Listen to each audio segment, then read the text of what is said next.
រៀនអីបណ្ដាយើងធ្វើការយើងមិនអាចយកទៅឲ្យគេពិសោធន៍បានទេយើងគូញអីអត់ដល់អញ្ចឹងយើងចាប់ផ្ដើមចូលទៅក្នុងអីគេ VMware ហើយយើងបង្កើត virtual អីគេម៉ាស៊ីនរបស់ខ្ញុំមួយចុច next ហើយបន្ទាប់មកយើងវាយក install letter ដូច Windows ហ្នឹងអានេះយកអីគេ Linux ហើយយើងយក Send អីគេ OS អីគេ64យល់អត់យើងមាន Send OS 10អីទេព្រោះហេតុអីព្រោះអានេះ version របស់ VMware ខ្ញុំសេរីទាបយល់អត់ប៉ុន្តែ8 9អីក៏បានដែរអត់អីទេយល់អត់ហើយនៅដល់នេះត្រូវចាំ512មេក៏អាច run អីគេ Linux បានដែរយល់ទេប៉ុន្តែយើង run វាកុំប្រើ graphic អីគេ graphic mode យល់ឃើញអីអត់ខ្ញុំអត់មានបង្រៀនអ្នកនរគ្នា Linux ប្រើ graphic mode ទេណាអញ្ចឹងពេលតម្លើងយើងអត់យើងកុំតម្លើងអីគេ graphic អីគេ graphic mode យល់អត់ Linux វា copy Windows Linux នេះ software តែមួយឯងបើយើងតម្លើងវាទៅ server បើឡើងវាតម្លើងវាទៅ workstation យល់ទេវា copy អីគេ Windows ដែលមាន Windows server ហើយនិង Windows អីគេធម្មតា Windows 11ធម្មតាយល់ឃើញអីហ៎អញ្ចឹង Linux software តែអីគេតែមួយឯងយល់អត់តែណាយើងតម្លើង Word Excel desktop បើន័យថាយើងឡើងជា workstation ចុច next អានេះយើងដាក់អីគេផងអ្នកនរគ្នា year 3 e អីគេ year 4 e អីគេ e2 next ហើយយើង keep default ហើយខ្ញុំចូលចិត្តយកអីគេ hard disk តែមួយឯងព្រោះខ្ញុំចូល copy ទៅអីផ្សេងៗតោះហើយចុចអីគេ next អូខេ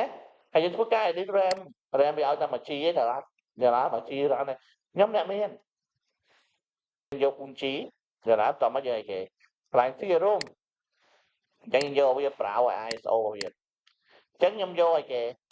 ខ្ញុំ browse ISO របស់យើងទៅខ្ញុំទៅយកអីគេ ISO របស់ខ្ញុំគឺអីគេបង stream 10យកចុងក្រោយយើងគួរនិយាយអត់ចឹងខ្ញុំប្រើ10ចុងក្រោយហើយបន្ទាប់មកខ្ញុំអីគេ close លើកទី1ដែលខ្ញុំប្រើឆ្នាំទៅខ្ញុំប្រើ9ហើយខ្ញុំប្រើអីគេ10យល់អត់ចុច finish ទៅហើយយើងធ្វើការបើកអីគេម៉ាស៊ីនរបស់យើងខ្ញុំ power on របស់វាមើលឃើញទេបើមិនមើលឃើញបិទភ្លើងមើលឃើញអត់បាទមើលចឹងបិទភ្លើងណាភ្លើងបងប្អូនទាំងគ្នាមានជម្រើសមួយគឺយើង install ហើយមួយទៀតយើង test អីគេ media បើយើង test រូបយើងផ្សេងយល់ទេតែជំនាន់មុនតើតម្លើងវាប្រើ zero អញ្ចឹង test ផ្សេងថាយើងអាច read អីគ្រប់ខ្វល់នៅលើ zero បានមកឲ្យយើង install យល់អត់បីជួយយើង install ពាក់កណ្ដាលហើយវាអីគេ zero យើង read អត់កើត error អីផ្សេងៗវាខូចទេខូចប៉ុន្តែឥឡូវយើងមានប្រើ zero ណាយល់អត់ជំនាន់ឥឡូវគឺយើងប្រើអីគេប្រើ file ណាដូច្នេះយើងមិនចាំបាច់អីគេតែហេវាមាន error ទេយល់ឃើញអីអត់អញ្ចឹងយកអីគេខាងលើហើយយើងចុចអីគេ install វា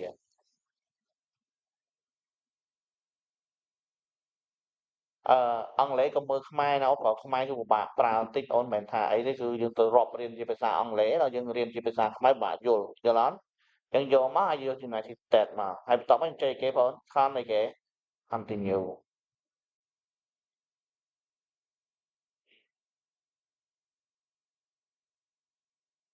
បន្ទាប់មកបងប្អូនទាំងគ្នាមើលកន្លែងនេះអញ្ចឹងកន្លែងនេះបងប្អូនទាំងគ្នាវាដាក់ក្រហមនេះមិនដែលតម្រូវឲ្យយើងអីគេ speaker ទី1 user root តើបងប្អូនចង់ disable user root អត់យល់អត់ឬមួយក៏ចង់បងប្អូនចង់ enable អីគេ user root តម្រូវឲ្យបងប្អូនដាក់ password អីគេ user root ធម្មតា default ចឹងងាយស្រួលនឹង hacker ដើម្បី hack អី hack បើ hacker បើយកអត់ប្រើ default បានន័យថា hacker ត្រូវ hack ពីរ hack user ផង hack អីគេ password ផងយល់ទេតោះតែបើយើងថាអូខេ default វាគឺ root Windows Server គឺ administrator ចឹងគេទាញបាន50%ដល់យល់ឃើញអីអត់យើងចិត្តកើត user ថ្មីយល់អត់ដែលមានសិទ្ធិស្មើនឹងអីគេ root យល់ឃើញអីអត់តើអត់ធ្វើចឹងដើម្បី security ស្អីក៏ដោយឲ្យ default គឺអានរណាក៏ដឹងយើងក៏ដឹងអ្នកណាក៏ដឹង default equals ណាយល់អត់យល់អត់ចឹងអ្នកខ្លះគឺ dis អីគេ server account ហ្នឹងតិចគេសុខចិត្តទៅកើត user មួយដែលមានសិទ្ធិស្មើនឹងអីគេ root យល់ឃើញអីអត់តើអញ្ចឹងវាធ្វើឲ្យ100%ទី100%បើយើង enable នេះគឺទី root បានភាគរយ50%បាត់ហើយទីនៅសតផាសឲ្យគេ password ទេយល់ឃើញអីអត់តោះអញ្ចឹងខ្ញុំ enable ព្រោះខ្ញុំនេះខ្ញុំដាក់ password abc add 1 2អីគេ3 abc add 1 2 3មួយទៀតកន្លែងនេះតើយើង allow root ឲ្យអាច remote តាមរយៈអីគេ network បានអត់យល់អត់ចំការ យើងពេលដែលមានបញ្ហាបានយើង log in ចូលក្នុងអីគេ system មកផ្ទាល់ហ្មងលើម៉ាស៊ីនហ្មងយល់អត់យើងឲ្យ root log in ពីអីគេ network ឯក hack ពូ root គឺជា everything តែដល់ root everything ខ្ទេចហើយយល់ឃើញអត់តោះអញ្ចឹងយើងអាចដោះ tick នេះចេញមិនតែគាត់ដល់ម៉ាស៊ីនមិនអាច log បានអត់អាច log តាមអីគេ SSH តាមរយៈ net អីគេ network អីយល់អត់គេការពារ security យល់អត់ទោះបីតែដឹង password នឹងអីក៏ដោយក៏មិនអាចអីគេ log in បានដែរ root គាត់តែបែកជិះហ្មងយល់អត់ໄວទៅចុចឲ្យស្បក់ចូលគាត់ allow ឯ allow យល់អត់ព្រោះយើងរៀនអូខេតោះមិនចេះអីគេតាមអូខេយល់នៅតមកទៀតតើយើងចង់ create user អីអត់យល់ទេចឹងយើងអាច create user មួយដែលមានសិទ្ធិស្មើនឹងអីគេ root យល់ទេនេះបើយើងអត់ enable លើនេះ file user នេះយើងឃើញអីអត់តោះអញ្ចឹងខ្ញុំដាក់នៅ e អីគេ e2 username e2 ហើយ password គឺអីគេ abc @ 1 2អីគេ3គឺជា password ដែលខ្ញុំត្រួតអីគេចាំយើងអត់អញ្ចឹងខ្ញុំឲ្យសិទ្ធិគាត់គឺស្មើនឹងអីគេ administrator អីគេតែយកគូយើងទីកន្លែងនេះតោះអត់តោះចេញចេញគេតាម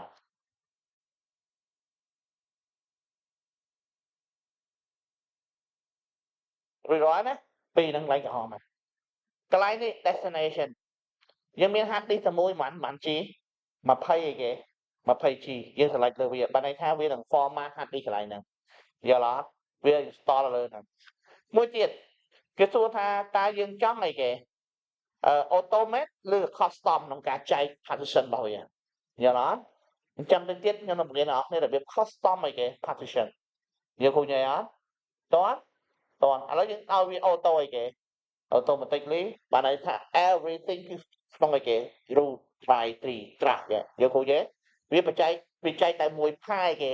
ទីសិនឲ្យយើងយល់អត់ root នឹងហើយនឹងមួយចំនួន automatically ឲ្យយើងអញ្ចឹងយើង select ចេញគេតាត់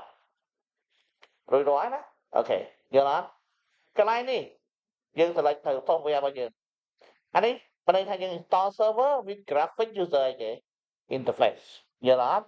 ចឹងបានថាមាន graphic user ធ្វើជា server ខ្ញុំអត់ត្រូវការ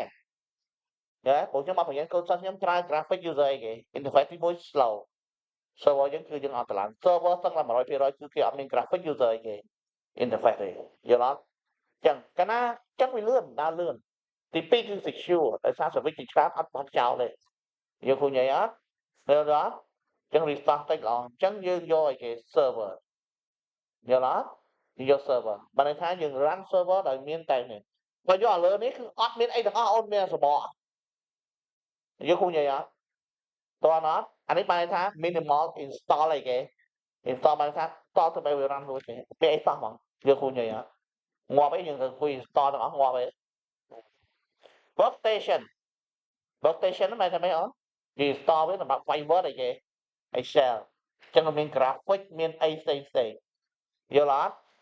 អានេះ install វាជា custom operation system យើង custom អីផ្សេងអានេះគឺជា virtualization ថតដើម្បីបង្កើត virtual មួយអីចឹងយើងចាំបាច់យកអីគេ server ដែលអត់មាន graphic user អីគេ interface ទេយើងឃើញអីអត់ចឹងយើងចុចតាមអានេះយើងអាចបន្ថែមតាមក្រោយទៀតបានយល់អត់យើងអាចតម្លើងតាមក្រោយទៀតបានចឹងយើងកុំតណាឲ្យគេជិះលើវាយល់អត់យើងតម្លើងតាមក្រោយបានទៀតទេយល់អត់អូខេចេញគេបានចឹងខ្ញុំតម្លើង server របស់ខ្ញុំដោយគ្មាន graphic user អីគេ interface យើងឃើញអីអត់តន់ទេតន់អញ្ចឹងយើងមានហោះ name ហោះអី connection អីផ្សេងហ្នឹងយើងនៅ IP address អីយើងអាចដាក់ជា static ជា dynamic អីតែចិត្តយើងយក keyboard time zone អីផ្សេងចឹងចាប់ផ្ដើម begin អីគេ installation ចុចចាំវាចប់ហើយចុចអីគេ reboot system មកចប់យល់អត់ចឹងម៉ោងក្រោយយើងនឹងជួបគ្នាយល់អត់អីគេ